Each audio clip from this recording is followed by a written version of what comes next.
as we start, I'd love for you to talk about, many people have already now said here they fast and they have fasted. And can you talk about the differences between fasting and most people probably have done, I'll call it more of the intermittent fasting and juice fast or other fasts, the differences between that kind of fasting and juice fasting versus the water fasting? Sure. I'll be happy to, and it's a pleasure, first of all, a privilege to be here with you all. Thank you for welcoming me as you have. Thank you, Bliss, for the beautiful invocation, and condolences for the loss of Moose. Thank you. Let's do it. So I think as a foundational piece, it's important for everyone to understand something that most people don't understand, and that is that healing and detoxification, which has become something we hear about a lot about these days. These are biological processes. Okay, they're biological processes. It's important to understand. I was giving a seminar in Belfast, Ireland, several years ago, and I said to the group, "There's only one thing on this planet that can heal your body." And a very hopeful voice from the back of the room said, "You?" No, it's not me. Okay, it's your body. The body, like every other organism, is self-healing. And we've lost this truth, not by accident, but rather because 113 years ago, the world's first billionaire began investing in pharmaceutical companies. And medicine has become nothing more. I mean, doctors really are glorified pharmaceutical salesmen, whether they know that or not. Okay, that's really their job. That's the system is set up to move as much product as possible. It has nothing to do with helping people get healthier. In fact, healthy people don't buy drugs. They don't get medical services. Okay, they have no intention of helping people heal. They have no interest in that because that doesn't feed the machine. We have to understand, first of all, the body heals. And although you said something interesting, Stuart, you said that fasting should be supervised because it's radical or extreme, I think was the word you used. And it seems so to most of us today. But everyone here, I'm sure, is familiar with Hippocrates and probably knows his two most famous quotes. Interestingly, the first was adopted by allopathy, "First do no harm." Oops. Some of you may be aware of the fact that after cancer and heart disease, according to Johns Hopkins University in Baltimore, very well-respected university, the third leading cause of death is iatrogenic disease, which is mistakes of doctors and medicines. Okay, so doctors actually kill more people than anything besides cancer and heart disease. And some people would say actually more than cancer and heart disease as well. So we want to start with the fact that Hippocrates said, "First do no harm," and that's been completely ignored by conventional medicine. They do a lot of harm. The second quote was, "Let your food be your medicine and your medicine your food." Stuart, do you have any idea what his very next words were? Something with water. Well, if you don't know, it's okay. I'll tell you, in Florida, there's the Hippocrates Health Institute. Several years ago, I was on a lecture tour of Florida. I was speaking to a room full of Hippocrates health educators, and none of them knew. I mean, I thought, well, you guys are named for this guy. You should know what he said was, "Let your food be your medicine and your medicine your food. But to feed yourself when you're already sick is to feed your sickness." Hippocrates fasted his patients. That's what everyone did back then. Okay, everyone understood that the body heals itself.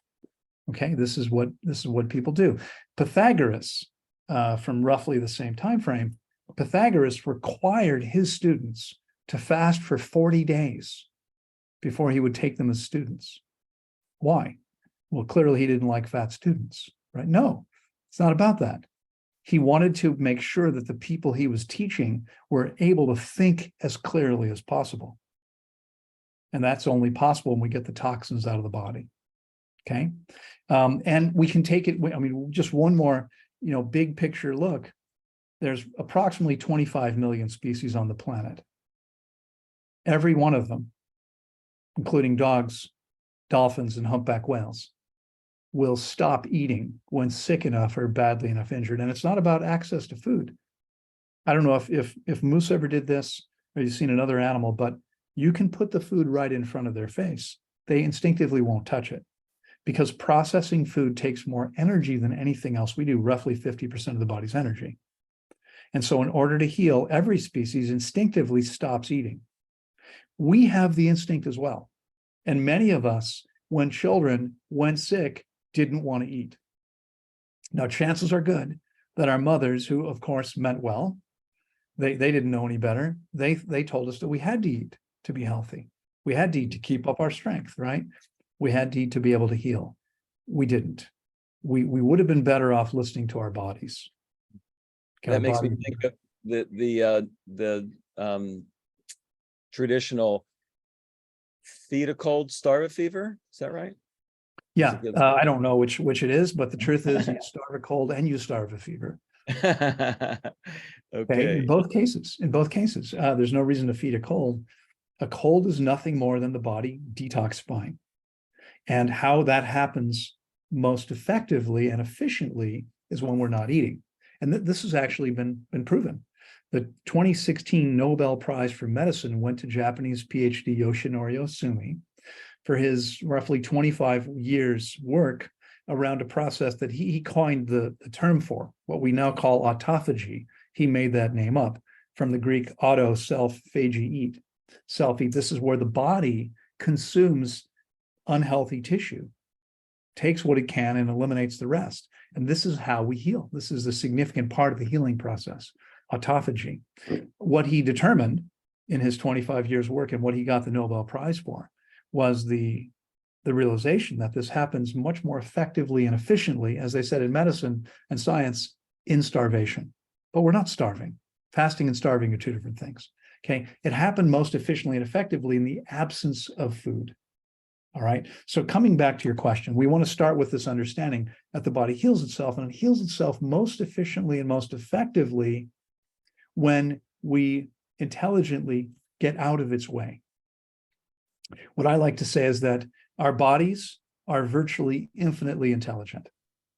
Okay, or to one of my favorite lines when I'm speaking, I've done a lot of speaking around the world, is that this organism, Stuart, this organism is the single most intelligent thing on the planet. And yours might be number two. I don't know. But the body heals itself and it knows exactly what it needs to do. It knows exactly what is broken and what doesn't belong in the body. And so if you're sitting here today and you're not already perfectly healthy, it's not your body's fault. The body has to work within the constraints that we provide for it. Okay, we the ego determine what goes in the pie hole, what we eat and don't eat, how much sleep we get. Okay, whether we meditate or not, whether we have effective ways of dealing with our emotions, how much sunlight we get, how much exercise we get, how much rest and sleep, right? These are the things that determine our level of health. And by the way, they determine it much more than genetics. So when we drink juices, for instance, the body has a better chance to heal. Now, some people mistakenly say that juices heal the body. And I'm going to remind you that only the body can heal the body. Okay. But when we stop eating solid food and all we take in are fresh juices, the digestive system has a lot less work to do. And so it's able to put much more energy into cleansing and healing. Okay. That's what's happening. There's nothing magic about juices. In fact, this is often an unpopular view, but I personally don't think juices are particularly healthy. We can come back to that if you want to talk about that later. It's not that important to me. But when we look at drinking juices as opposed to water-only fasting, completely different. And you asked me, I think, to compare one other. I don't remember what it was now. Oh, intermittent fasting. Intermittent fasting. Yes, because I think more people have done that than any other fasting. Yes, absolutely. And I'm so grateful. I hate the term intermittent fasting. Everybody intermittent fasts. I mean, intermittent fasting means that sometimes you're fasting and sometimes you're not fasting. Well, in English, French, Spanish, Italian, Portuguese, and probably other languages, the first meal of the day is called break fast. Okay, everybody fasts every night. we're not eating all the time. I mean, even if, one of my favorite jokes, people say, well, what's your longest fast? I said, well, once I went between lunch and dinner without eating anything. Okay. That's a fast. It may only be a fast of 3 to 6 hours, depending on your schedule, but you're fasting. Fasting simply means that you are purposely abstaining from consuming calories or nutrients. Both of those things together are nutriment. Calories are nutrients. So if we're abstaining from consuming, then we're fasting. Most of us are probably fasting right this moment. Okay, as long as we're not taking any calories or nutrients. Okay. It's fascinating. So the word break fast is how many people, and I've thought about that before, but it's been a long time to say that, yes, we're breaking the fast that we had from the evening while we were sleeping. Well, that's right. And, listen, so I hate the term intermittent fasting. I think it's much more useful to think in terms of having a defined feeding window that we only eat within certain hours of the day. And what those are is up to you. And it could be almost anything. But let me address it from this standpoint. I want to talk a little bit about intermittent fasting, and we'll come back to the differences between juice and water. Years ago, my first call with a remote coaching client, someone I never met in person. We worked together online for about a year. We had calls every week and a call every week. And on our first call, I said to her, how many times per day do you eat? And she said, what do you mean? And I said, what do you mean? What do I mean? How many times per day do you eat? And she said, well, do you mean just during the day or at night too? And I said, okay, I'll bite. In every 24-hour window, how many meals do you have? And she said, 12. 12 times a day. She was literally setting her alarm and waking up every 2 hours and eating. Okay. Now, what was going on there? Well, she was dramatically underweight and was hoping to gain weight. But you know what? You can't gain or lose healthy weight as you need to if you're not getting enough sleep. Waking up every 2 hours is a terrible idea. I mean, even if you sleep, even though she was going back to sleep and maybe say she was spending many hours a day in bed, we don't sleep very well when the body is trying to digest food. So eating just before trying to sleep is never a good idea. And this is what she was doing all the time, right? This didn't work out very well. She didn't live very long. She was having trouble taking the coaching I was offering her, which was to cut down to no more than 4 meals a day. For someone trying to gain weight, that can work. But the point is, I was flying back from a lecture tour in Europe a few years ago, just before the pandemic. And on one of the screens, there was a little snippet from CNN. And the person was talking about the new intermittent fasting scheme that so many people were finding so valuable. And I'm listening like, what is this? What is 12-12? I'm like, what?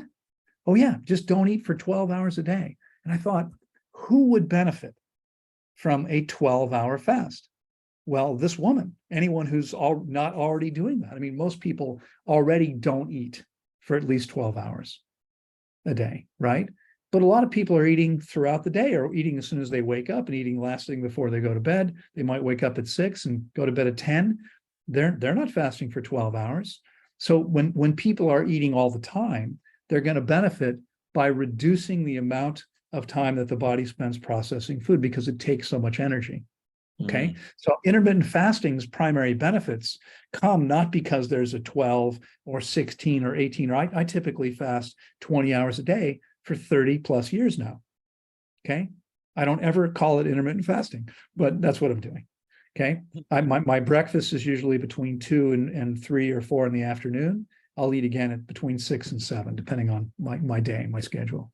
Okay. And sometimes it's only 1 meal a day. But the benefit comes not because there's some magic for fasting because we're fasting for 12 or 16 or 18 hours, but because most people are dramatically overeating and overburdening the body. And what we want to do is we want to take in the fuel we need, right? Food, as much as we might love it. And I think we should love and enjoy our meals, but food is primarily there to fuel the body, to give the body the energy, that's calories, and the nutrients that we need. Okay. And so what we want to do is we want to refuel no more than 2 or 3 times a day. For most people, twice, I think, is the best number. I mean, some people do okay with 1 meal a day. For most people, that doesn't work so well on a consistent basis. And most people don't really need more than twice. And we want to do that in a relatively small window. I would say 4 hours to 8 hours maximum. A lot of people are doing 16 hours of fasting. Okay, great. But it's not magic. It's simply that we're not burdening the body. The body has time every day. It takes about 15 hours for the body to start kicking out high levels of human growth hormone, the youthing hormone. Okay, when human growth hormone's in the bloodstream, the body is healing and actually becoming younger much more efficiently than it does at any other time. We want that window to be as large as we can without making it challenging for ourselves. Got a question? Yeah, well, I love how you talk about this. Really all comes back to energy. And Yeah. I think we all know that energy never goes away, right? It's always here, and that we are energy. And as you talk about the fact that it takes energy for our body to process food, and that that's a process that I mean, while we have to have some type of nutrients and energy that we take in, there's still it's work for the body, and so we need to let the body not work and to slow down. And That's right.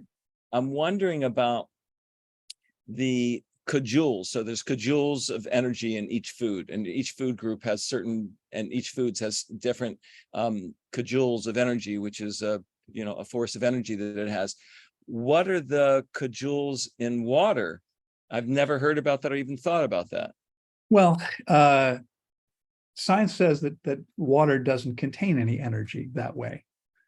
Now, again, I think everybody here probably understands that there's different types of energy. What they're measuring is essentially calories. And calories, most people probably don't really realize it. A calorie is not exactly a calorie. It's not always the same. A calorie is simply the amount of energy required to raise the temperature of 1 cc of water 1 degree Celsius. So the amount of energy that was required to do that, that's a calorie. All right. Now, in order to determine how much energy foods contain, the foods are burned in a test tube to see how much heat is released. But we're not burning food in the body. We're not setting it on fire in a glass test tube. Okay. It's not about the amount of heat released. And so it gives us a rough sense of it. If something has, one thing has twice as many calories, okay, but the fact is we have to look at many other factors, including what's the cost of processing that substance through the body? How much detoxification is going to be required if you eat that substance? Okay, you're not necessarily going to get more energy or twice as much energy from consuming something with twice as many calories. Okay, and obviously, I mean, what most of us probably understand is that excess calories beyond those that we need to function, are stored as fat. Okay, now we need to have some fat. 2 to 2.5% body fat is considered essential fat. That's what we would need to survive. And so if you've wondered, you've seen pictures of people walking out of concentration camps. They look like skeletons with skin on them. You think, how can that person still be alive? Well, because they still have 2% body fat. If they have less than that, they don't survive. Okay, 2%, if you have 2% body fat, you look pretty scary. 5% if someone has enough muscle mass, and that's a pretty extreme look. I lived there for 25 years. I know what that looks like. But I mean, that only works if you have enough muscle mass. And people who don't have enough muscle mass are going to look too skinny with much more body fat than that.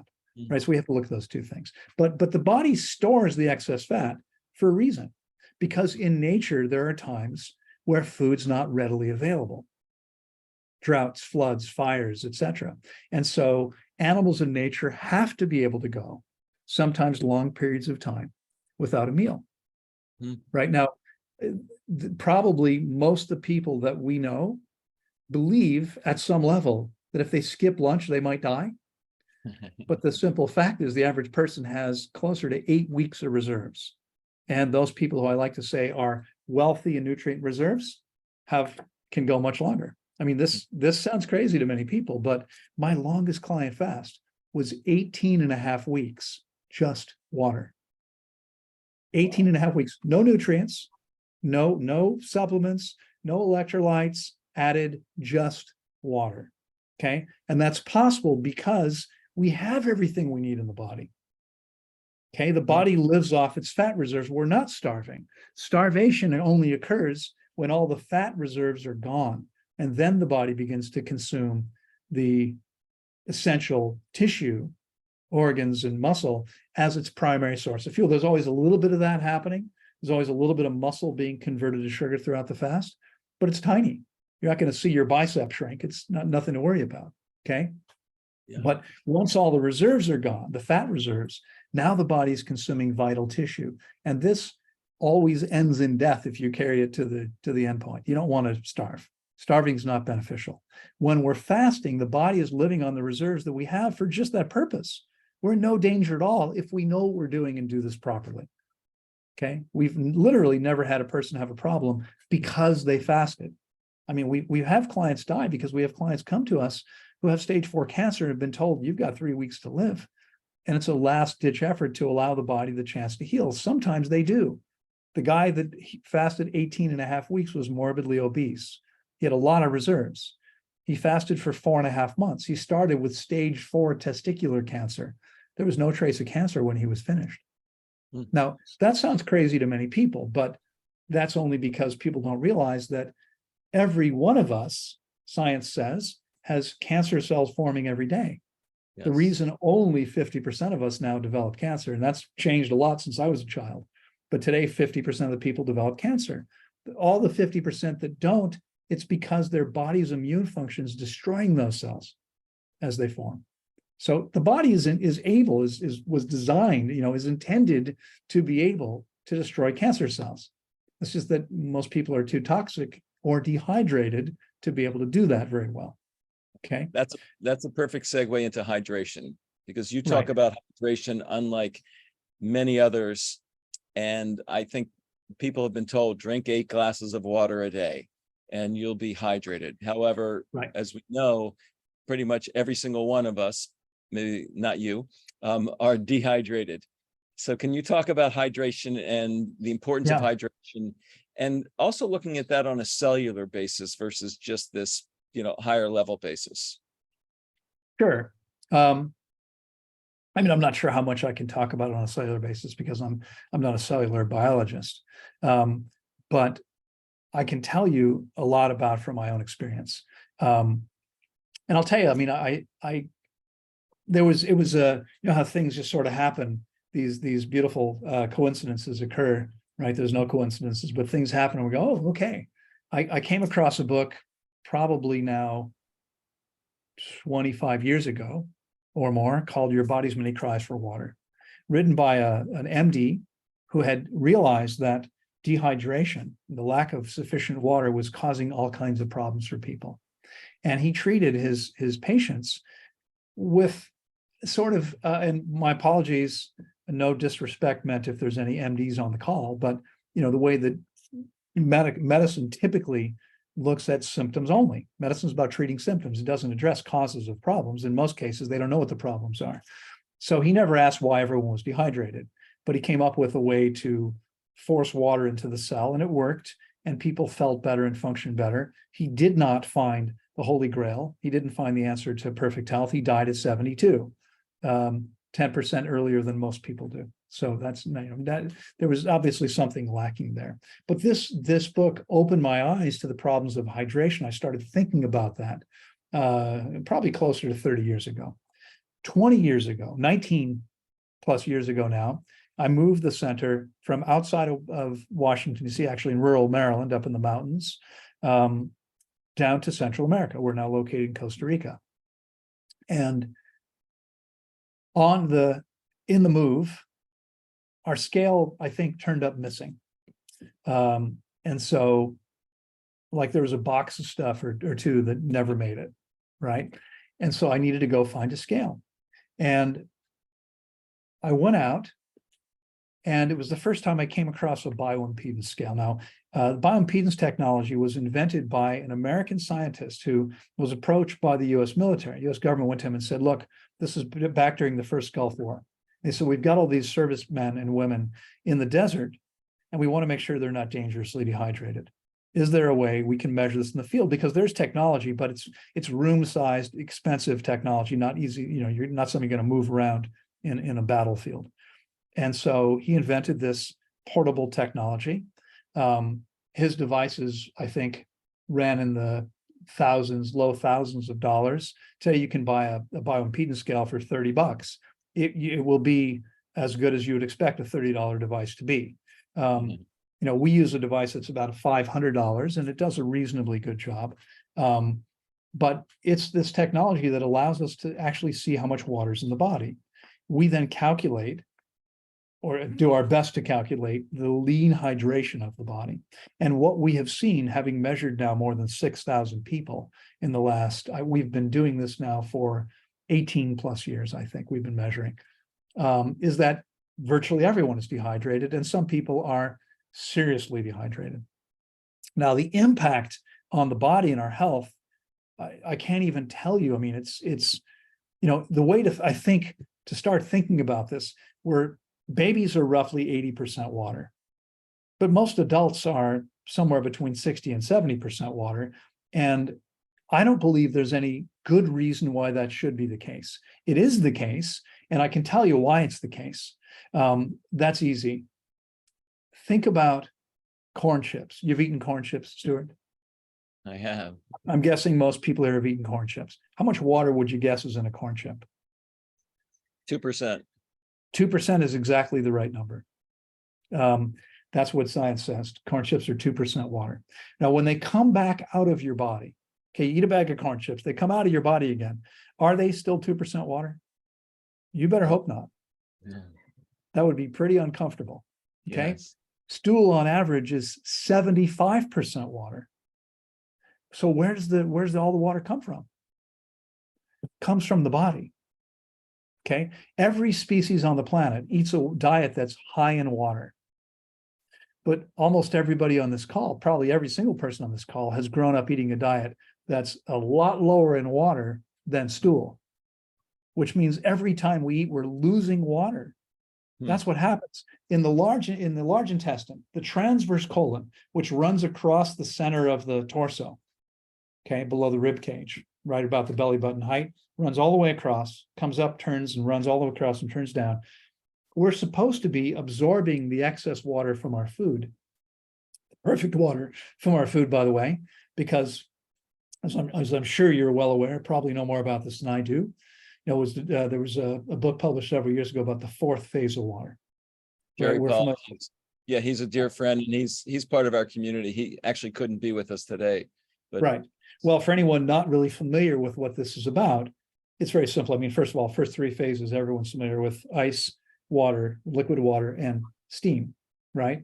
But water exists in this fourth gel phase, which is found in fruits and raw vegetables. When we cook it, we alter it.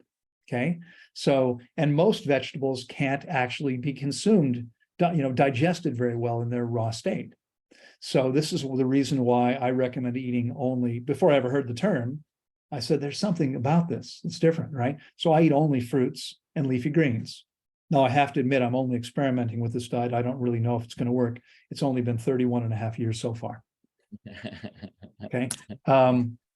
And I would suggest that, there's two reasons why I am the most hydrated person we've ever measured out of more than 6,000, including people much younger than me. And that is because I've cleaned my body out of all the garbage in there. And I'll come back to that concept in a second. But also because my diet is a diet that's very high in this perfect fourth phase water. I still drink water. I sip water when I'm speaking. I've been speaking all day. My first call this morning was 6 a.m. Central Time. It is now almost 1 p.m. I have had calls every single hour.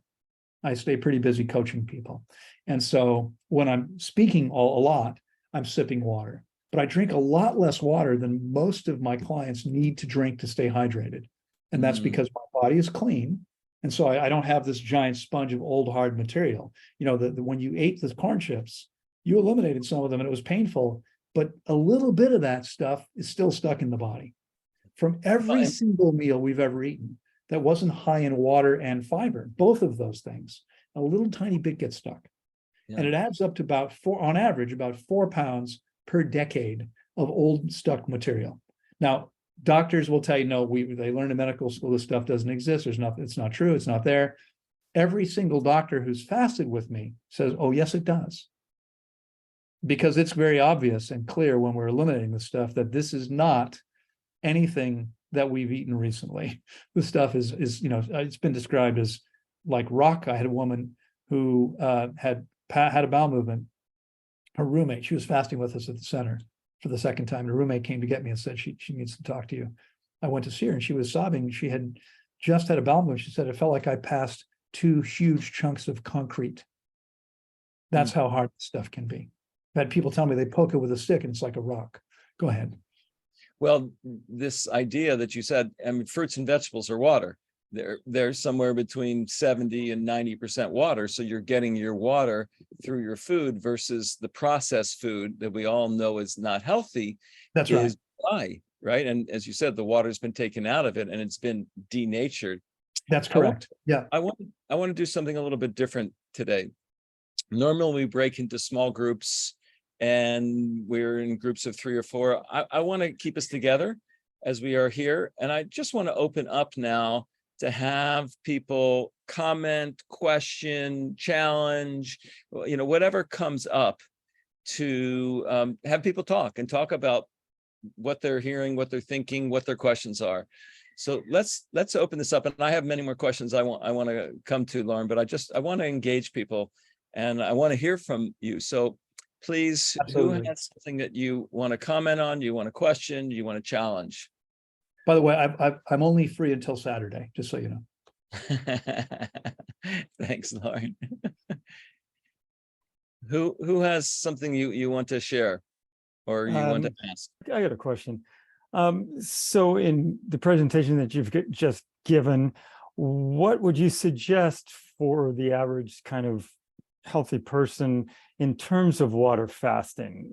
Yeah. Would it be like the daily, confine eating to 5 or 6 hours a day, or is there some longer fast that you would recommend on some interval? Yeah, it's a great question, West. So let me start by saying that, yes, and first of all, I believe everyone benefits from restricting their feeding window every day.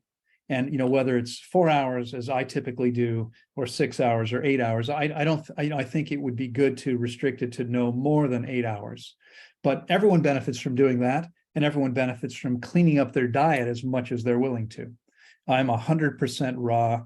I eat fruit and salad, nothing cooked, no animal products now for 31 and a half years. I mean, I guarantee that is the ideal diet. I know this is a controversial subject and maybe one we don't have time for, but I would encourage everyone to move their diet in that direction. And by the way, whenever anyone completes a long process with me and they stay on the diet for at least 6 weeks, by the time they're done, they may not keep doing it, but they all will say, I never felt better than when I was eating that way.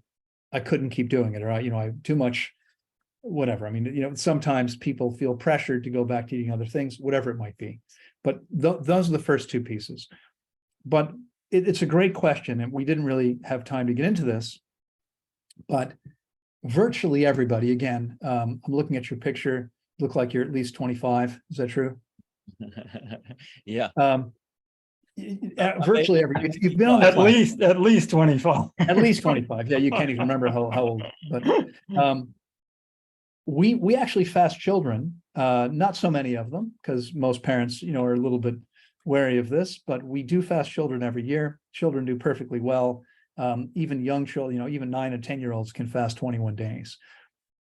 If you've been on the planet for 10 years and you've eaten conventionally for at least that long, I guarantee you there is a massive old material that's only leaving your body through fasting both long enough and properly.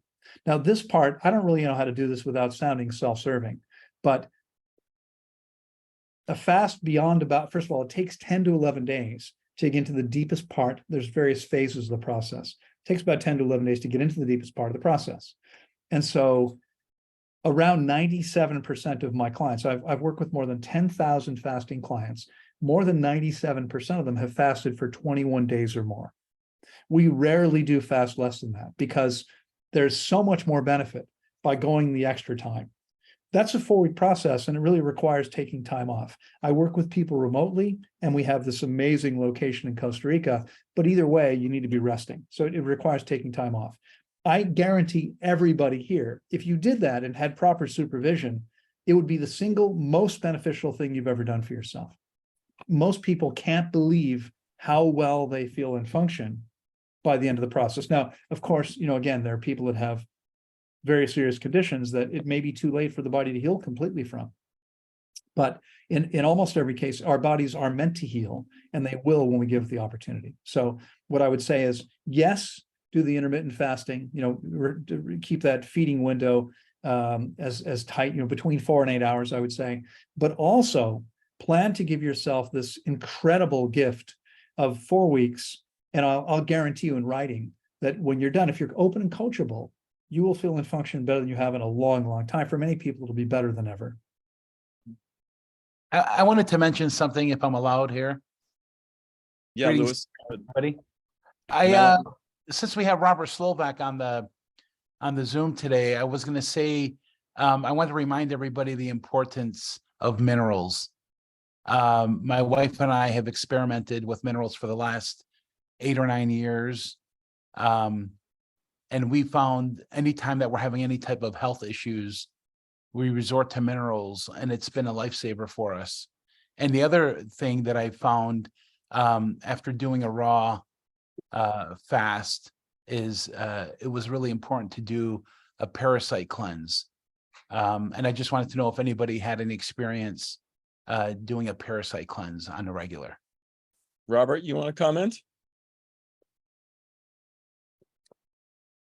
Robert's there. Maybe not. Well, I'll comment if it's okay. Yeah, Yes, please.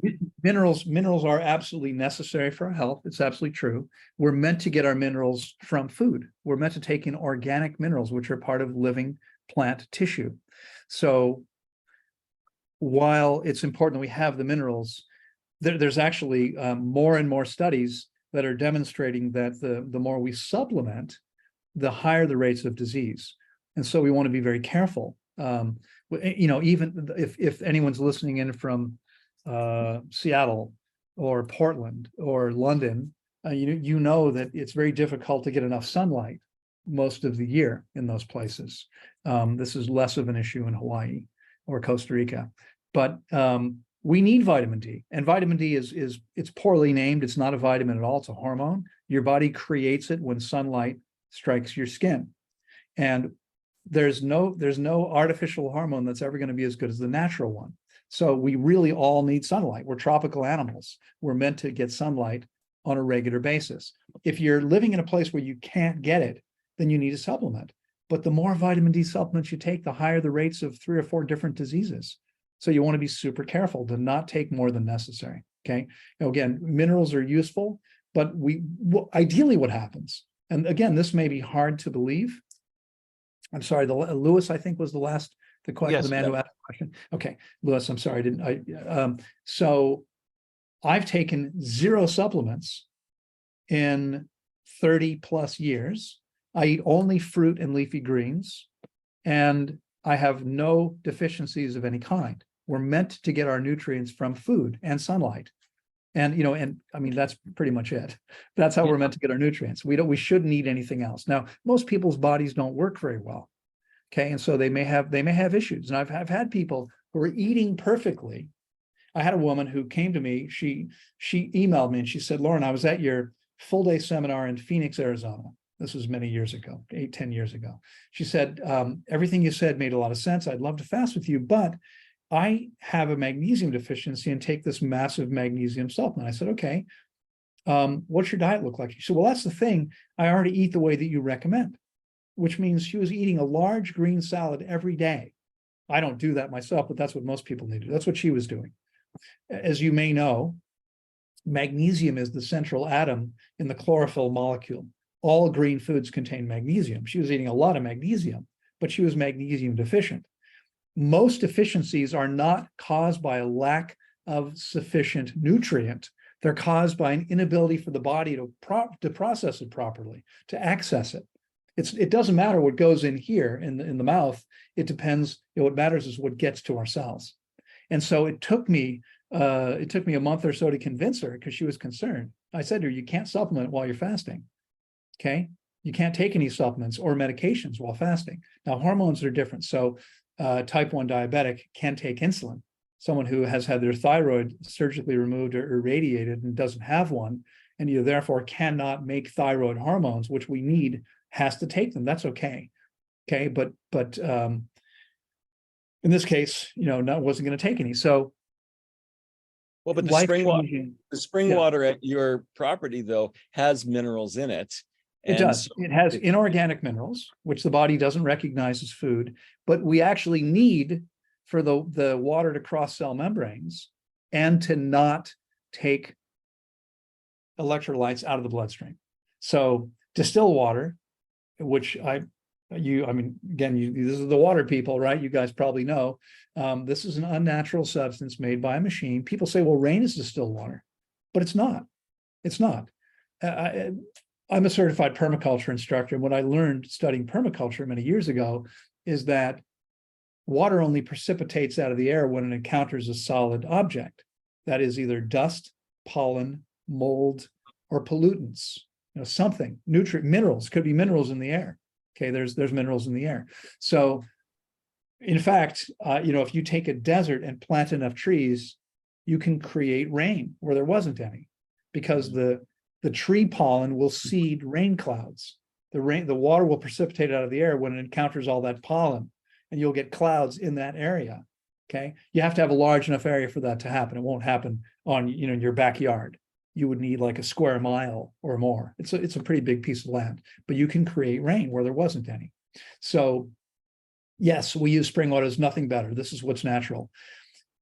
Distilled water, and by the way, I recommend reverse osmosis where there's no spring water available to someone. However, it's nowhere near as good as spring water, in my opinion.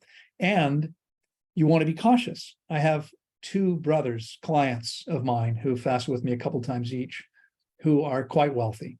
And they heard me talking about reverse osmosis, the next best thing. They live in Sydney, Australia, in a big city. There was no springs nearby, nothing viable. And so they went and bought the best reverse osmosis unit you could buy. Well, this is what's used in laboratories that need water, where distilled water is not pure enough. That it's a filter with a micron size, is so tiny, as Robert knows. It's all about the size of the hole, right? And so the water that comes out is ultra pure. You don't want to drink that, because that water is negatively charged. And people who push distilled water, advocate for distilled water, I believe they started with people selling distillers, will tell you, well, it only takes out the negatively charged distilled water, only removes the positive pollutants in the body, positively charged pollutants in the body. Well, it doesn't work that way. If this is a negatively charged, magnet, it's going to attract anything that's positively charged.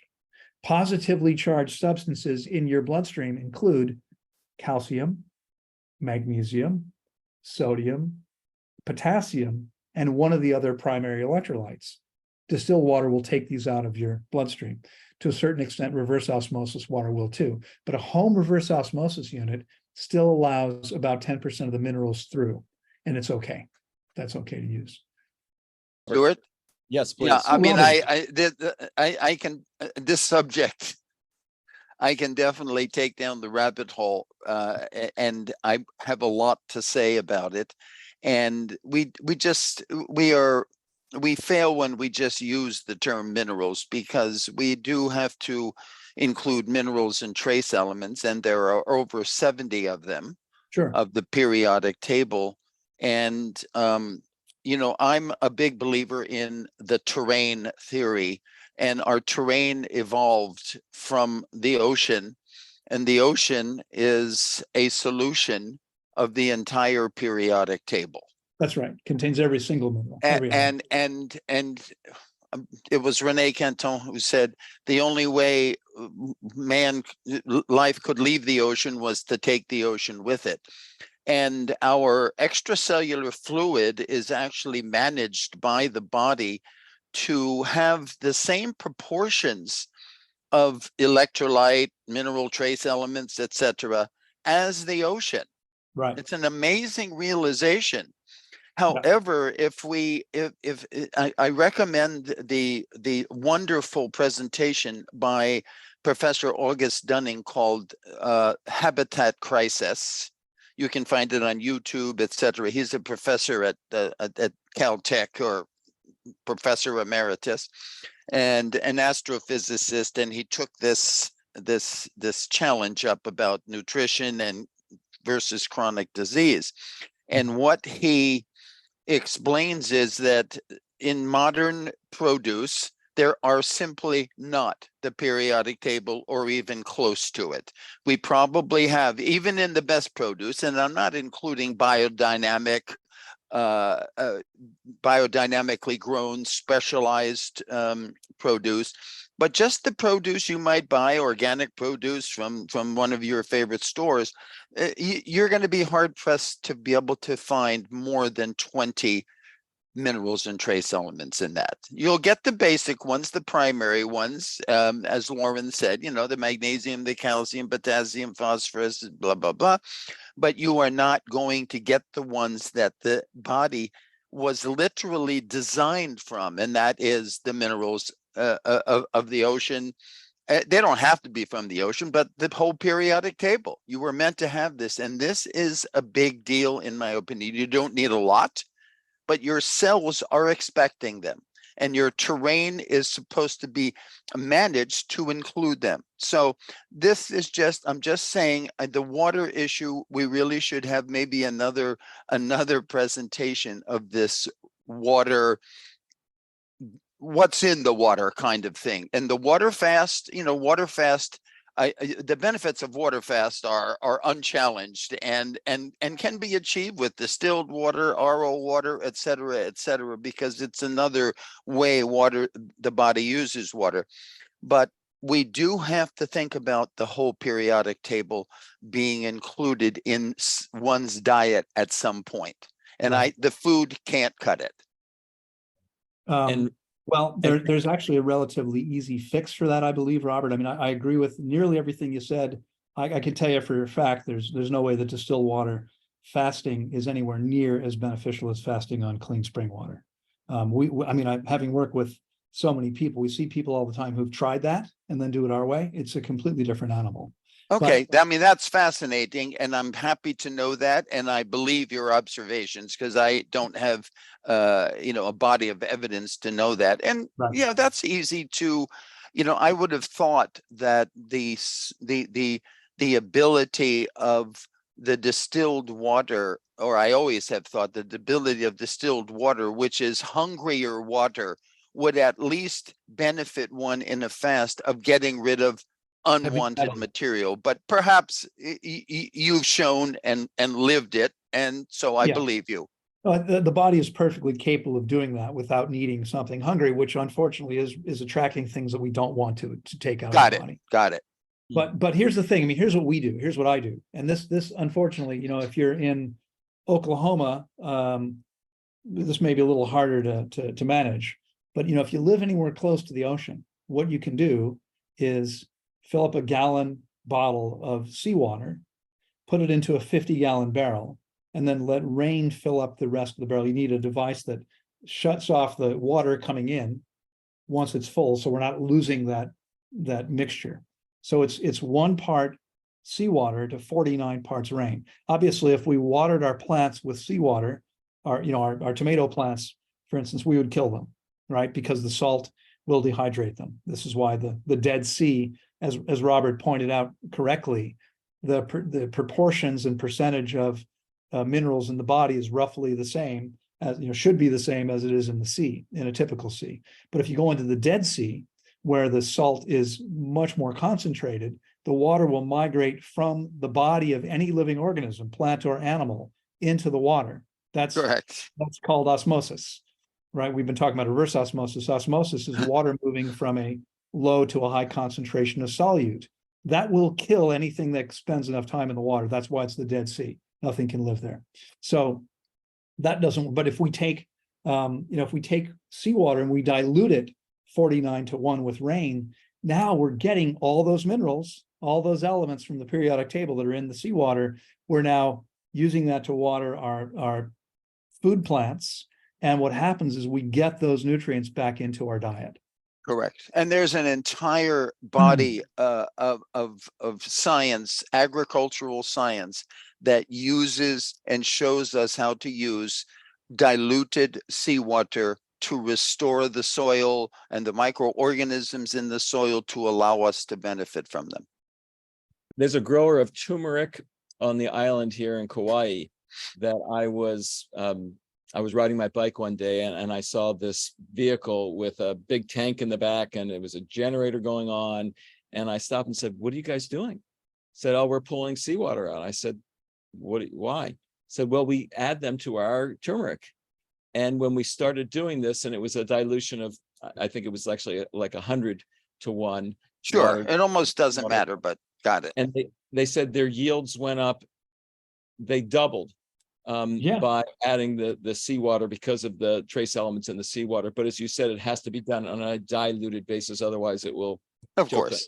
If I could share something with you gentlemen and ladies, there's a word called salinity.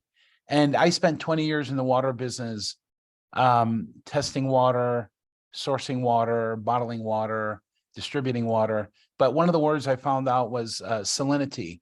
And the making of minerals, we made a liquid mineral product over the years. And if you were to take a gallon of distilled water and took some good quality Celtic salt and started dumping it into the gallon of water, once the salinity or concentration of that water reaches 26%, the salt will no longer melt or dissolve into the water. So the ocean operates in the same fashion. The salinity of the ocean, I think, not talking about the Dead Sea, just any given ocean around the world, is at 3%. I think Robert has more information on this conversation, but I think it's at 3% worldwide, any given ocean. But in nature, when you talk about salinity, you cannot dissolve more than 26% concentration of minerals in water. Once it hits the 26% mark, the Celtic salt will no longer dissolve. Well, every element has its own unique solubility. So, sodium dissolves the most, calcium and magnesium probably among the least. Loren, I want to go to something that's unique about what your program does. And one of the things that I was pleased and surprised by is that when people come and do your program, that it's not just about what they're ingesting in their body, but it's really looking at a systemic and a holistic approach. And so while we use the word fasting, it's actually what you're doing is actually slowing. And that's more of an appropriate word, is that you're slowing everything down in your body to be able to be more efficient energetically, as you said earlier. But I also want you just to talk about how you request people to slow down and to get away from the world of technology, and not to be on their phone or their computer, but also for people to just be in nature and slow down in nature and not exercise at all. Because someone had asked about, can you exercise while you're fasting? Right. So can you talk about the slowing, please? Absolutely. And it's funny you were saying that. You're talking about slowing down. We're out of stock right now. We'll have to reprint them, but we have these beautiful t-shirts with a big purple spiral on the back, and it says slow down and fast. Perfect. It is very much about slowing down. Again, everything that I teach and practice now for 30 plus years is based on my best efforts. I actually started at 14, which most of you can tell was like 11 or 12 years ago. I turned 62 in May. So I've been at this now for 48 years, studying the relationship between diet and health. And, and my goal was to maximize my potential. And getting sick was a huge, that helped me move even more strongly in this direction. But if you look at any animal that gets sick, Okay, because this is where I learn everything is from Mother Nature. Again, if your dog gets sick enough, what will it do? It will lay down and stop eating. It won't move. It may stay in one spot. It may change position, stretch, but it's basically going to stay in one spot until it feels ready to get up and move again. That could be, for a large enough dog, that could be 4 or more weeks. For a cat, it won't typically exceed 5 to 7 days because of the way their liver works. They don't do quite as well with longer fasts. But every species will do this. Every single one, if they get sick enough. We have 7 cats. We're on 37 acres at Tanglewood. We have 7 cats who live on site. 4 of them have fasted on their own in the 10 years that I've been there. Well, they haven't all been there 10 years, but in the 10 years I've been there, I've seen 4 of these cats fasting. So it's very much about giving the body complete rest. The whole idea really, and again, this is what's practiced by every species in nature, is to conserve as much of our energy as we can, so the body can use that energy to cleanse and heal. And so anything that we're doing that's unnecessary is consuming energy that's now not available to the body to cleanse and heal. And so it's counterproductive. And it's so clear. We see this, we see those people who refuse to do that. Some people refuse to slow down. And I'll tell you the truth. I mean, everyone here is old enough that they've had colds or flus. Everyone's been sick. Everyone's had symptoms before. The physical symptoms that occur for most people while fasting won't be worse than what you've experienced before in life. Now, there will be symptoms. Again, most people don't realize this, but we treat symptoms as if they're the problem. Symptoms are evidence the body's cleansing or healing. That's all they are. When the body's cleansing or healing, there are going to be symptoms, right? So we expect that to occur. You want to jump in now? Yeah, sure. Thank you. And I see that Susan had the same question. You talk about your diet, but we're taught that our bodies need protein. So we're wondering, how do you get protein in your diet? Oh, shoot, I forgot about protein. So I don't know. I don't know if we want to spend too much time talking about diet today, but I'll tell you, there's a lot that we think we know that we don't really know. So protein is the building block of living cell tissue. And I'm sorry, your name? I missed your name. It's Renee. You said it's Renee. Okay, Renee. So protein's the building block of living cell tissue. Okay. I got my protein yesterday from nectarines. Period. Today I worked out like I do every day. No problem. Okay. I got my protein the day before that from watermelon, and I shared a durian with a friend. Okay. Other days it's papaya, pineapples. Every single living cell contains protein because the structure is made of protein. The cell nucleus of every living cell is made of fat. Okay. So we don't need to ever eat concentrated fat and protein. A 2013 study demonstrated that the more protein we eat, the faster we age and die. There's a lot of evidence that excess protein leads to higher rates of disease. It's almost impossible to be protein deficient if you're eating enough calories for your body, because everything contains protein. All right. If I can interject regarding protein, I did a ketogenic diet to lose some weight, and I went on a total protein kick for the ketogenic diet. I ended up visiting my doctor, and he did a kidney function test, and my kidneys were so severely damaged from the ketogenic diet. He said, look, it's just best, let's just try something new. Go on a vegan kick and eat lots of fresh fruits and vegetables and come back and see me in 2 months. Right. And boy, oh boy, you can't believe, number one, giving up all that animal protein, which I grew up eating on my whole life, getting on that vegan kick and eating lots of fresh fruits and vegetables, my kidney function came back almost 100%. Yeah. So I am a big advocate now to tell people to please monitor how much animal protein you're intaking, because ultimately it does damage your kidneys over time. Well, I think the best amount is 0% of your diet should be animal protein. There's no, and again, I don't know that we want to spend too much time on diet. I'll say for those people that have questions, I don't think we're going to have time to talk about everything we could here today.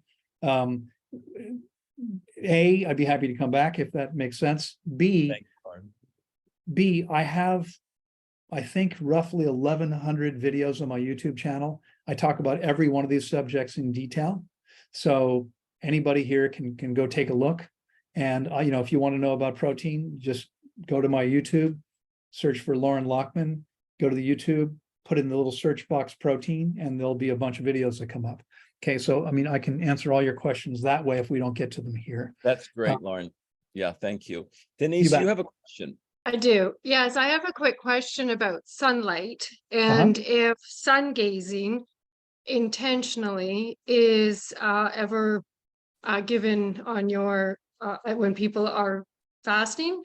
Well, let me clarify that the answer is yes, but I need to clarify that because there are people who teach sun gazing where first thing in the morning at sunrise and sunset, you stare at the sun with your eyes open. I believe that's a terrible idea and completely unnecessary. You have probably noticed that when you are, if you sunbathe or you're just outside on a bright sunny day and you look at the sun with your eyes closed, you can see the light right through your eyelids. Okay, we get all the benefit we need with our eyes closed. We don't need ever to stare at the sun. That can be very potentially dangerous and harmful to us. It's actually really beneficial. And one of the things that everybody here, if you're not already doing this, every morning before 10 a.m., go outside and spend at least 10 minutes with your face facing the sun. Even if it's not sunny, if it's cloudy, that's okay. You know where the sun is, face the sun. In the afternoon, do the same thing. What that does, among other things, there are various benefits, but one of the things it does is it helps keep your biological clock set the way that it should be. Okay? Thank you. You're very welcome. And it's, again, it's absolutely critically important that we do get sunlight, as I said earlier. The one thing, many of us here, it looks like are old enough that we probably are, I grew up being taught, don't go out between 10 and 2, right? Or 10 and 3 when the sun is highest. It's actually UVB radiation that we get vitamin D from. Yes. And UVB radiation is there's only sufficient amounts of it when the sun is high in the sky. Okay, so we actually need to get some sun in those very hours that we were told not to. Thank you, Loren. Ro, you have a question? Yeah, I was just going to ask if you have any comments on natural caffeine that would come from many fruits and vegetables. Well, fruits. I don't know of any fruits that contain caffeine. Broccoli does. Broccoli? Broccoli does contain a nominal amount of caffeine. My bad. I'm not sure what a coffee bean is, if it's a vegetable or a fruit, and I'm not sure what green tea leaves and all those kind of leaves that you get. Please. Okay. So first of all, broccoli is not a fruit. It's a vegetable. It's a cruciferous vegetable. A coffee bean is the seed of the coffee plant. Almost all, let me say it this way. Most seeds, including almost all fruit seeds, are toxic, and the plant makes them toxic on purpose. The reason for making fruit is to distribute seeds. It's the plant's way of ensuring that it's able to continue propagating its species, right? So every tree has the same issue, how to get my seeds spread. I mean, trees could drop their seeds on the ground, but a baby mango tree doesn't do very well underneath a mango tree, right? Because it needs sunlight and it needs nutrients and water, and it's competing with the developed root system of the tree. And so the trees have to find a way to distribute their seeds elsewhere. Maple trees make that little helicopter dealie, right, that flies them away. Cottonwood trees, it's the seeds in a little ball of cotton that flies off. Some trees make seeds that stick to the fur of a chipmunk or a squirrel or a monkey, and then they'll fall off at some point. Hopefully some percentage of them in a place where they'll be more viable than under the tree. Fruit is the most effective way to distribute seeds. If you make something that tastes good and gives animals what they need, they will come eat it, and some of those seeds will wind up being moved somewhere else. That's the point of it. Now, you're not going to find a lot of fruit trees up near the North Pole because the growing season is about 5 minutes a year. I mean, when you start to head south from the North Pole, the first trees you encounter will be like 2 feet tall and 1,000 years old, because the growing season is so short every year. In the tropics, the growing season is 365 days. We get roughly, where I am, roughly 200, 180 to 200 inches of rain per year. Things grow like crazy. And so fruit works very well. It works best in the tropics, next best in the subtropics, and the further away from the equator you get, the fewer fruit trees there are. It's just not a viable strategy. It's a great strategy, but it's not viable where the growing season's not long enough. Okay. And so seeds are usually toxic. Now, the coffee plant wants to propagate it as well. Coffee seeds are toxic.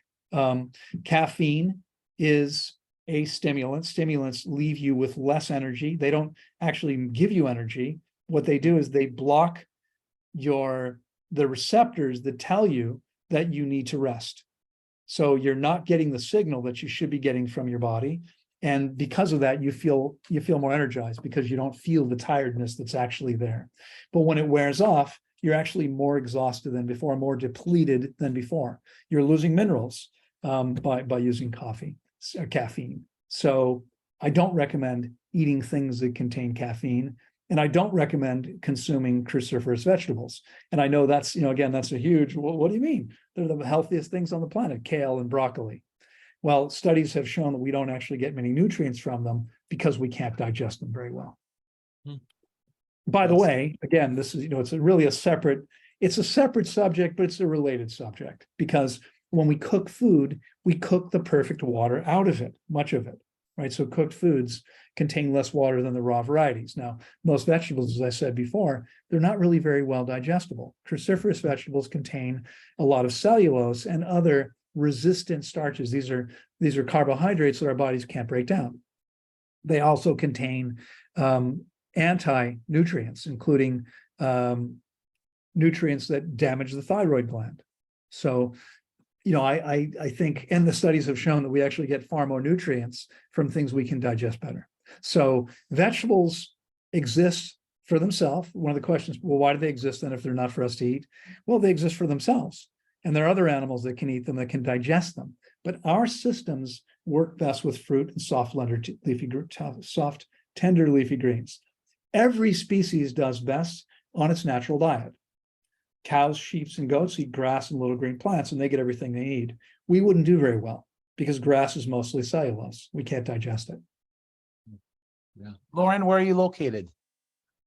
I'm right here. You can't see me? My center is located in Costa Rica. I'm currently at my mother's house in Houston, Texas. Awesome. Kobe, you have a question? Yeah, absolutely. So first of all, great to be back with the amazing group of people that the Stuart have put together that believe in water and see the benefit of working. So Lawrence, really appreciate hearing this. I have like a side note, but my question was, so I will start with a side note. You need to Sure. You need to kind of convince me why men have more water in their body than women. By women are better and live longer. But that's a side note. My question was, you mentioned spring water. Are you concerned measuring emerging contaminants like pharmaceutical, PFAS, microplastic, all of the good things that we have created as society? Absolutely. Yeah. I hope I'm not cutting you off. I don't know, were you done? Yeah, that's the question, and we're open to discussion on this. I think it's critically important. So one of the reasons we're located where we are is because there was natural spring water there. We have that water tested every 2 or 3 months, just to be sure. Fortunately, we're in a place that is very sparsely populated. There's no manufacturing. There's not much pesticide use because there's not a lot of people growing a lot of things. I mean, there are people to grow oranges because we're high. They grow oranges and coffee and dairy cattle mostly. And so, so far, we've never run into a problem. But yes, it's a very real concern and something I think you have to really pay attention to. I won't drink the tap water. And I try to avoid drinking out of plastic when I can, because as you know, plastic breaks down, especially with exposure to heat and sunlight. And here I'm in Texas. I don't know if the plastic bottles sat in a truck that was, at 120 degrees for some period of time. I don't want to drink that. So I'm here and I'm drinking out of this glass, this expensive spring water that I'm buying because I think that's important. Now, I'm curious, you said, why do women, if the women have less water than men, but they live longer, how do you know women have less water than men? That's, the natural, like, science or measurement of water. Usually women have more body fat, so that means that they have less water in their. Well, that's right. You just answered your own question. But here's the thing, that this is why I was wondering where the information was coming from. So you're absolutely right. Women tend to have less of their, and let's define what we're talking when we talk about less water. Less of their mass is water than men. Okay. However, the reason for that is because they tend to have a much higher percentage of body fat, and they should. All the interesting bits are fat. All the curves and bumps on a woman's body are fatty tissue. And so, for a woman's body to work as a woman's body, it needs to be higher in fat. I believe, having been a health coach now for 35 years, I believe that women should be most women between 15 and 20% fat, and most men between 5 and 12% fat. Okay. So the average woman we see is close to 35% fat, and the average, which is way too much. The average man we see is somewhere between 20 and 25% fat, which is also way too much. In both cases, people carry way more fat than they should, but women have more than men. Fat is 10% water. Lean tissue, I believe, should be 80% water. Okay, we've seen that people can approach that. We haven't actually seen anyone achieve 80%, but very close. My own lean tissue is typically 78, 79% water. The average we see is much, much lower than that, 67%. And I see people as low as 60%, which is really problematic. And one of the questions that came up that I didn't really get I sort of talked in general terms, but let me give you one piece of solid science. Science says if your brain is 2% hydrated, your cognitive function declines by 20%. The problem with that is that they're starting where they think, where the average person is where medicine, that's what they think is healthy. They confuse normal and healthy. Okay, so the average person is dehydrated, but that's normal. And so they think that's okay. And they're talking about being 2%, your brain being 2% from that standpoint. No. The average person is probably already, their brain is probably already 5% dehydrated. It's not going to be as dehydrated as other parts of the body because the body's smart enough to protect the brain more than other organs, more than but the rest. You assume that everybody wants to think all the time. So that's Oh, I'm not at all. I know you're joking. My point isn't about how much thinking we choose to do. It's that when we choose to think, we're able to do it as well as possible. That requires hydration. So how do you hydrate the brain? Well, we hydrate the brain by hydrating the body. And how I'll give you a very simple formula because, I'm not sure if everyone's connected all the dots. It hasn't been clearly laid out as a path. First step to get hydrated. Everyone needs to drink 3 to 4 liters of clean, I would say spring water if possible, reverse osmosis if not possible, water per day. And critically important is you have to sip it slowly. Okay. You might have noticed that I'm sipping water. Why? Well, there's a limit to how much your kidneys can process at one time. And so I could drink this whole glass right now in one go in 5 or 10 seconds. The problem is that my kidneys can't process that quickly. So it's essentially dumped into the bladder, taking electrolytes with it. Now, this isn't, and other, probably other nutrients as well. The whole periodic table, as Robert said. That's not as much of a problem when we're not fasting because we're replacing some of those nutrients when we eat. But again, the fact is that those nutrients don't exist in our food the way they should. And so if we're flushing them out, we're creating a much bigger problem. One of the things I think is true, coming back to that whole conversation with minerals, is that when our bodies are healthy and balanced, we're not having to replace the minerals very often. Okay, we're not losing them the way we lose them when the body's imbalanced. So we get the body balanced, it's not an issue. I consume almost no sodium, and yet my blood pressure is fine. Everything works perfectly well. there's not a problem. Okay. In fact, I guarantee you my body is, because there's a sodium potassium balance has to be in the bloodstream for your heart to work, your body to be alive. The average person who's eating 61%, hopefully nobody here, but the average person now in North America gets 61% of their calories from ultra processed foods. These are all things that are high in sodium, salt, and sodium chloride. So the average person's body is constantly eliminating the sodium through the urine to maintain that balance. I eat almost no sodium, but a lot of the things I eat contain a lot of potassium. Watermelon, bananas, papayas, avocados all have high amounts of potassium, and other fruits do too. And so my body is constantly eliminating potassium to maintain that proper balance. Okay, the body's pretty intelligent, but if we drink too quickly, we lose it. So when we're fasting, it's critically important that we sip. It's really always important. We don't want to be flushing out nutrients that the body needs, and we're not getting the benefit of the water we're drinking anyway. If we drink it quickly, we just pee it away. So it's important that we sip slowly, okay? That's important for everyone. Again, adopting a high water content diet, I think, is going to serve everyone. But the only way to really get hydrated is to fast long enough to get rid of the 10 to 20 pounds of old material that a Danish study said exists in the average body.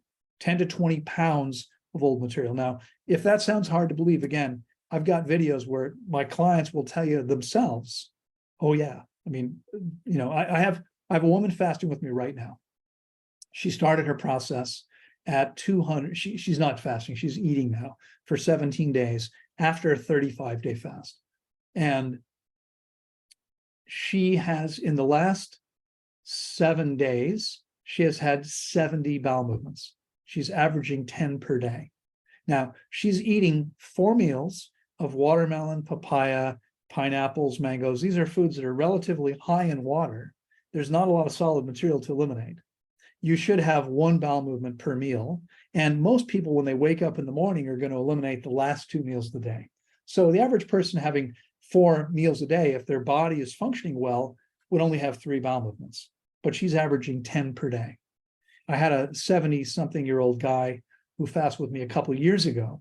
And for 4.5 months, he had between 6 and 17 bowel movements every day. This isn't the food he was eating. This is all that old hard stuff that was finally able to be mobilized. Okay, that stuff sits there like a giant sponge. We eat and we drink, and it absorbs water. Overnight, when we're not eating and drinking for 10, 12 hours, it dries out again. It never leaves the body, okay, but it sits there like a giant sponge absorbing the water that the body needs. We have to get rid of it. This is why, for years before I spent so many hours speaking every day, I would drink 1 to 2 liters per week and maintain the highest hydration we've ever measured, because the water's in the food. The more we talk, the more our mouth dries out, the more water we need. But I still don't drink much more than that. I mean, I probably don't drink 4 liters in an average week. Most people need 4 liters a day. Loren, if I may interject, getting back to sodium, Right. my studies, being in the water business, at the cell level, there's something called the sodium potassium pump. Are you familiar with that? Yeah, absolutely. Yeah, he mentioned it. Oh, Yeah. okay. So I do believe a nominal amount of sodium definitely needs to be introduced into your daily diet. Well, that's not what my evidence 35 years coaching people has shown. We get the body clean, we get the body balanced and hydrated, and then we need, I mean, you are getting a nominal amount in because there's always nominal amounts. Lettuce, tomatoes, Yes. Fruits and leafy greens contain small amounts of sodium.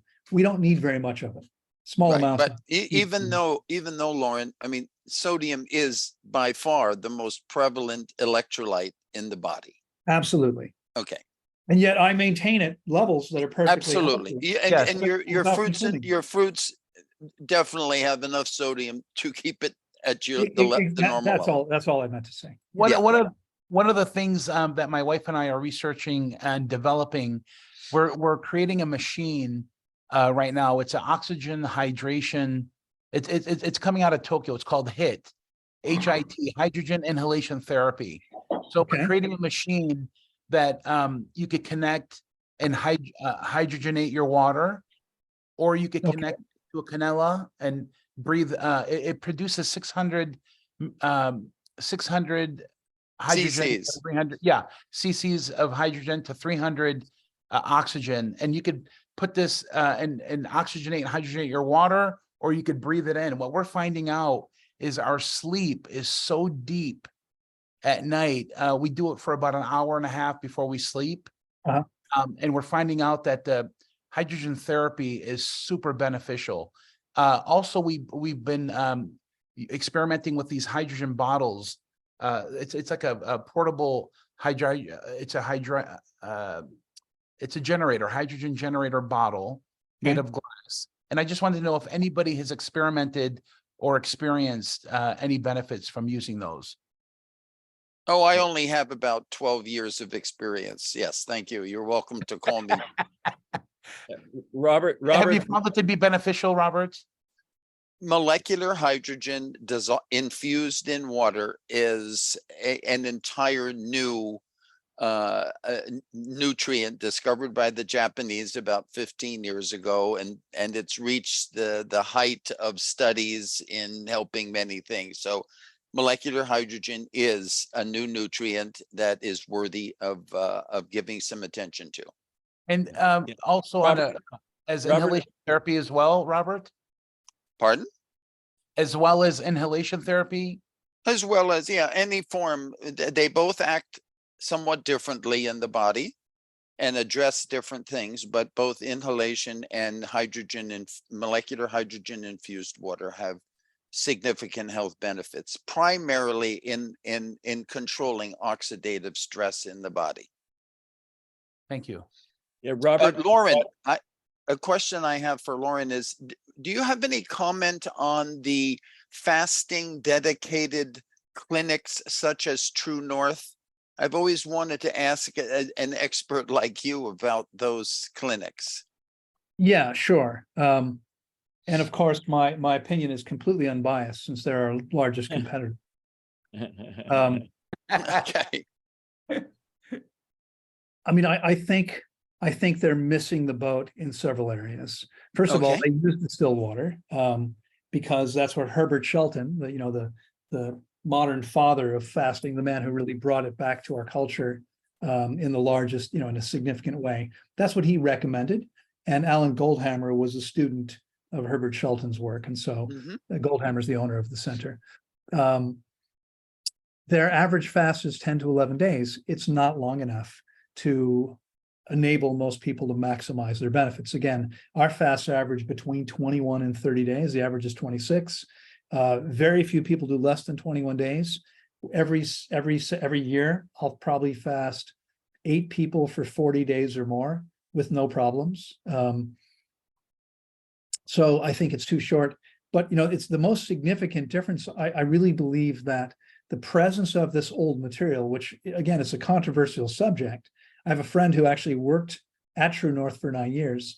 As a physician, doesn't believe this stuff exists. And the reason why is because they keep people busy there. They have a flat screen TV in every room. They have Wi-Fi throughout the place. And many of you may be using Wi-Fi. I'm using it here at my mother's house. I don't live with it. I never have. Wi-Fi is harmful to the body. And so I prefer to limit as much as possible toxins in my environment. We use an Ethernet where every device is plugged in to the system. There's no signal broadcast. Very smart. Yeah, they have Wi-Fi throughout the center. They're on a busy intersection in Northern California. You can hear the traffic. They have no gardens. There's no outdoor space really. I mean, there's a little bit of paved space, but there's really no place to be in nature. And the research on this one simple point is, it's probably obvious to everybody here. When you get in nature, you feel good, you feel better. The studies have actually shown that if you're hospitalized and you have a view of a tree from your hospital bed through the window, you heal 15% faster than if you can't see a tree. Okay. So my center, you're completely ensconced in nature. And I think that's a critically important element. I would never want to be anywhere else except surrounded by nature. But they also tell people to limit their water consumption to 2 liters per day and to never drink unless they're thirsty. But they don't measure people's hydration levels. We've been measuring them now for 18 plus years. Most people are severely dehydrated. Most people drink when they're thirsty. That hasn't worked so far for them. Why would it start working now? Okay. So I think there's some limitations, and they're all operating pretty much the same way. Some places will take people. I mean, True North does do longer fasts, including fasts of 40 days, but typically they'll only fast people that long if they're morbidly obese. We take people who are normal weight through very long fasts sometimes, and it's amazing the things we've seen happen. And we haven't really gotten into this yet. And again, I'm not sure where we are time-wise. I'm okay, but I'm not sure about you guys. But for instance, we have 100% success eliminating hypertension, which, by the way, is one of the few things that's been studied. They did a study at True North 15 years ago that showed, with I think 200 patients maybe, that fasting for 21 days or more was more than 3 times as effective as anything else that's been tried to reduce blood pressure, including medication. We've had more than 1,000 hypertensive clients, and every single one of them completes their process with below normal blood pressure. So far, we had one guy in his late 70s who started at 176 over, I forget what, ended up at 126. So still above normal, but we dropped, theoretically, statistically, we reduced his risk of heart attack or stroke by 100%.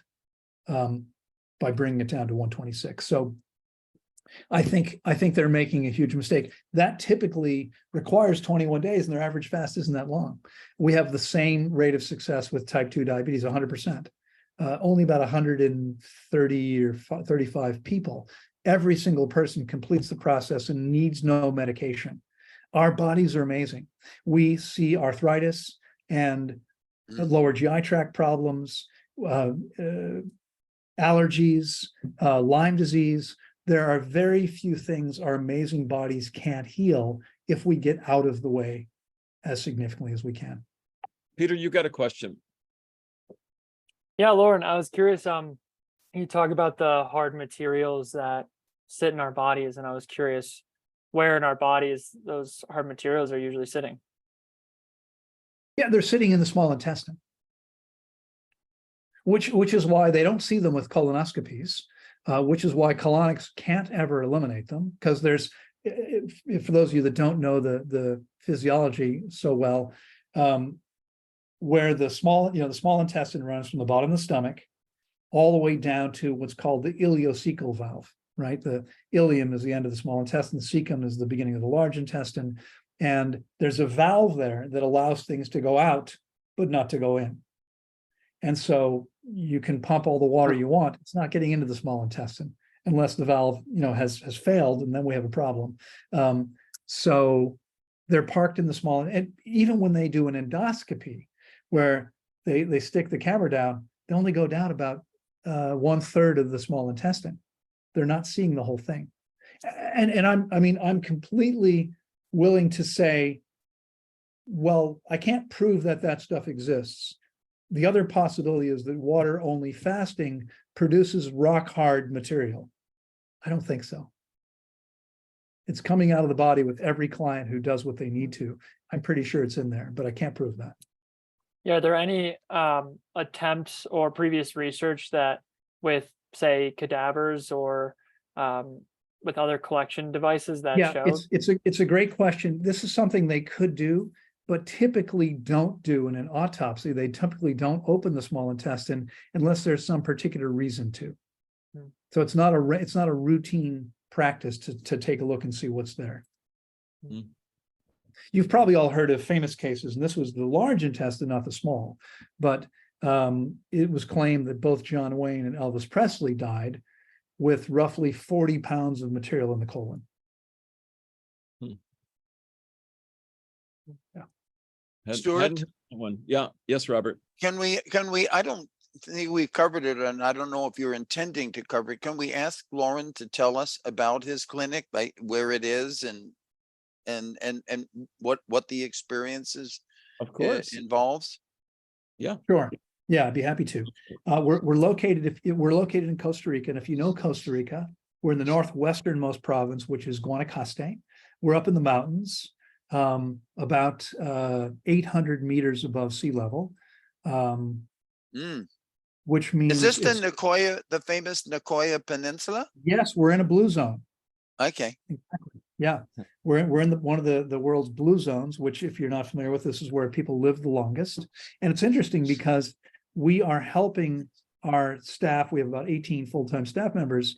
They've all become much healthier by beginning to adopt some of the things we teach. I mean, they're not eating the way we do, but they've all improved their diets as a result of being around. Our average employee's been with us for about 8 years now, so they're well acquainted with what we do, and I think it's had some impact on all of them.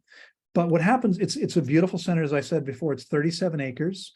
We have beautiful tropical gardens, amazing flowers. We have 35 species of hummingbirds. We have, I think I photographed about 75 species of butterflies. We have flocks of parrots and parakeets. We're in an area that's pretty sparsely populated. There's a house in either direction that's a half a kilometer from us is our closest neighbor, a little village on one side. We have pure spring water coming up out of the ground that we drink. It's the only water we use. It's what we drink and bathe in and flush our toilets with. Everything has been built on permaculture principles, to the best of my understanding of them as a permaculture instructor. And so we recycle all the gray water back into the environment, into the gardens. We use septic systems, septic tanks that we've built that allow the liquid to filter back into the environment as well. We have more than 200 varieties of fruit growing on site. We grow our own lettuce, tomatoes, cucumbers, peppers as well.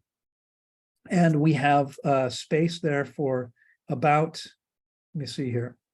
We have 21 guest rooms. We can take, I think, 34 guests. We typically have around 30. We'll often have one or two people who choose to use a double room by themselves and pay twice as much to not have a roommate. We also have 8 tiny cabins that they don't have an attached bathroom, but there's a beautiful bath facility just a few steps away. And those are one-person rooms. So if someone wants a room and doesn't want to pay more, that's a possibility. Wants to be by themselves, we have that as well. What is the name of the clinic, of your facility? It's called the Tanglewood Wellness Center. Yeah, in the email that you got from us, there was a link to the wellness center, Robert. So, oh, thank you. Sorry about that. We can always send that to you. No, it's okay. Yeah, it's okay. So I'll tell you a little bit about the experience. Again, we want people to rest as completely as possible. Because of that, we're not doing a lot of things to entertain people. Everyone in the morning, we ask everyone to come up to the main building. Most of the rooms are separate little buildings. We have 4 rooms in one building and 1 room in the main building for people that can't really walk very well. It's wheelchair accessible. But everybody else is in a separate little cottage. And we ask them to come up. We weigh them every day with this good bioimpedance device. And then we have them rest for 30 minutes. And then a nurse or physician's assistant comes around and gets their vital signs. We measure blood pressure, pulse, temperature, blood oxygen saturation, blood sugar. We only do once a week blood sugar unless it's out of the range, as well as weight, body fat, muscle mass, and water in the body every day. And then I'll speak with each person every day about what's going on with them, what those numbers mean, what it tells us, whether they're getting enough water or not. And then we encourage them to spend the rest of their day resting as much as they're willing to. 4 nights a week, we do a meditation, candlelight meditation, reading and discussion. It's a whole hour. The whole process is only an hour. I read from a book called Love Without Conditions. It's about fostering unconditional love for yourself. I think it's some of the most important work we do. And at the start, Stuart was saying, we're not just focused on fasting. It's not just the physical. I believe that every aspect is intimately connected, right? We have to look at emotional health and physical health and mental health and spiritual health as well, because we can't have one without the others. And then 1 night a week on Wednesday nights, tonight, when we're open on Wednesdays, we show a movie. which is really just, I mean, it's for entertainment, but most of the movies we show are movies with a message, something that is inspirational. And that's really it. That's the experience. If someone comes for 21 days to fast, it's a 4-week process. The refeeding process is critically important. It has to be done correctly. And so we guide people through that process as well. And then people head on home. They get a written plan to follow for the next 6 weeks. It's not a plan like eat this much at this time. It's a reminder of what, and they've already been taught this while they're there, but it's a reminder. There's a daily lecture, by the way, I didn't mention that. 11 a.m. every day, I give a lecture. And so by the time they leave us, I don't know if some of you are aware of this, but the average doctor graduating from medical school, the best medical schools today, will have had 1 3-hour lecture on nutrition. Okay. Again, doctors really, it's disease care, and it's really symptom suppression more than anything else. And what we're doing is we're actually empowering people. So I teach people exactly how to meet all of their body's needs as well as possible, so that they never get sick, so that they go through life feeling and functioning as well as is possible, really maximizing their potential. That's my goal for people. When they leave, they've got this document to remind them what they need to do. And then there's a 6-week follow-up call with me about 6 weeks after they leave. And most people have said it's the single most powerful and beneficial thing they've ever done for themselves. Well, Loren, we could spend, as you talked about ahead of time, we could spend hours and hours and days going into this deeper and deeper and deeper. And I look forward to us doing this in the future and having more time together. But I'd like us to consider coming to closure now based on your last comments about your center and what your life's purpose and passion and mission is for people's wellness and well-being, physically, mentally, emotionally, and spiritually. And we all have been bathed in these beliefs of making money and being busy. And while it's critical for us to make money and make a living and provide safety and security for all of us, it's not the only priority for us in our lives. It's just a piece of it. And that's right. I think it may not even be the most important priority. I think many of us, if we really took the time to take a look at those priorities, we might want to reorder them a little bit. If I may, I just want to add one more very quick piece. Anyone interested in this process, and again, I'll guarantee you in writing, it's going to be incredible for you. If you can't see your way to getting to Costa Rica for some reason, most people probably can take the time and travel, but if that's not possible, I also work with people remotely, right? So I do these group calls and I guide people through the process. You need to have some tools to measure some vital signs. We still talk every day on a group call. We share a document that you complete every day. So I have all your numbers in front of me while I'm talking with you. And it's not the same. If you can get to Tanglewood, I would go there. It's an amazing experience, but it still gives people a chance to have this experience if they can't travel for some reason. Well, thank you, Loren, for your commitment and for your depth of research and experience, and also your openness to know that you're still learning. Absolutely. And that you don't have all the answers, but the experience has shown that this is a tool for people to, one, understand, and two, to consider using in their life. And it's lifelong. It's not just like a fasting process that you just do this over 3 days, 5 days, 10 days. It's what we do every day. And I also love how you talk with people about understanding to sip their water and the importance of that. And there's, particularly in the Ayurvedic world, they talk about the importance of sipping your water and taking just little amounts of water. Well, it's interesting, Stuart, because most people do see this process as being somewhat extreme. We're often their last resort. So we often see people who've tried everything else. And this virtually always, again, sometimes people have it's late stage of a disease that will kill people, and they may or may not heal from that. Some people do, but some people don't. But most people will heal with our process when nothing else has worked for them. Again, it's not just another process. It's what every organism in nature does when it's sick enough or badly enough injured.